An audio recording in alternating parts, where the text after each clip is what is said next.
Hi guys, it's Abby. I'm going to be talking about Romans 31 through 37 today. This has been something that's been on my heart for the past few weeks.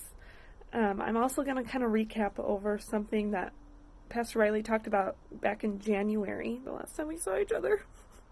I miss you guys. I'm reading out of the New King James Version. So starting at 31, what then shall we say to these things? If God is for us, who can be against us? He who did not spare his own son, but delivered him up for us all, how shall he not with him also freely give us all things? Who shall bring a charge against God's elect? It is God who justifies. Who is he who condemns? It is Christ who died, and furthermore is also risen, who is even at the right hand of God, who also makes intercession for us.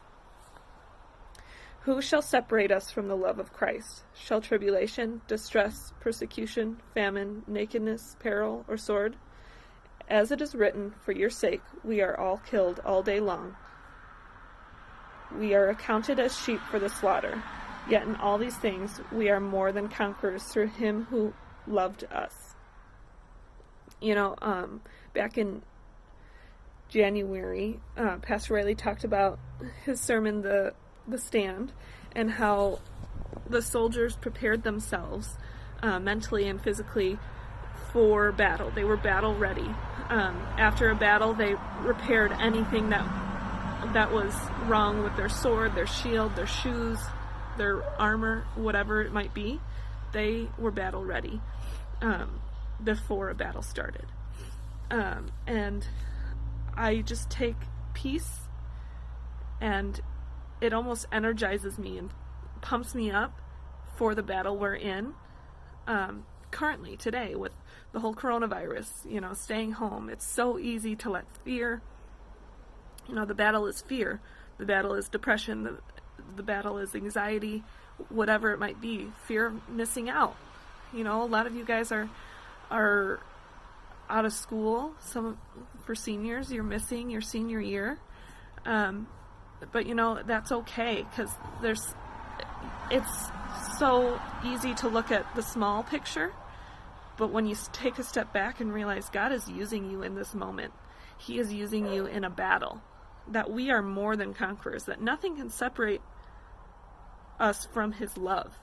Back at 35 it says, who shall separate us from the love of Christ? Tribulation, distress, persecution, famine. Those are all things that are going on in our lives right now. But skip to 37, yet in all things we are more than conquerors. And when I hear that part, we are not just winning the battle, we are wiping out this battle. We have destroyed the enemy through Christ. And if that does not pump you up, I don't know what will, because that is like, yes, put me in, coach. I want to win for your team. And so that has been something that has helped me through this time. It's also cool to think back that God was preparing us back in January for this battle. And I really hope that you guys are staying in the Word and praying for each other. It's so cool to see how, even though we have been quarantined and we haven't seen each other in so long, I feel like we're almost connecting more than we did before, through social media, through FaceTime, Zoom, whatever it might be. God is keeping us close for a reason, because we're in this battle together. So if you got any prayer requests, needs that need to be taken care of, please feel free to reach out. We're always here for you. And I hope you guys have a great week. Love you guys. Bye.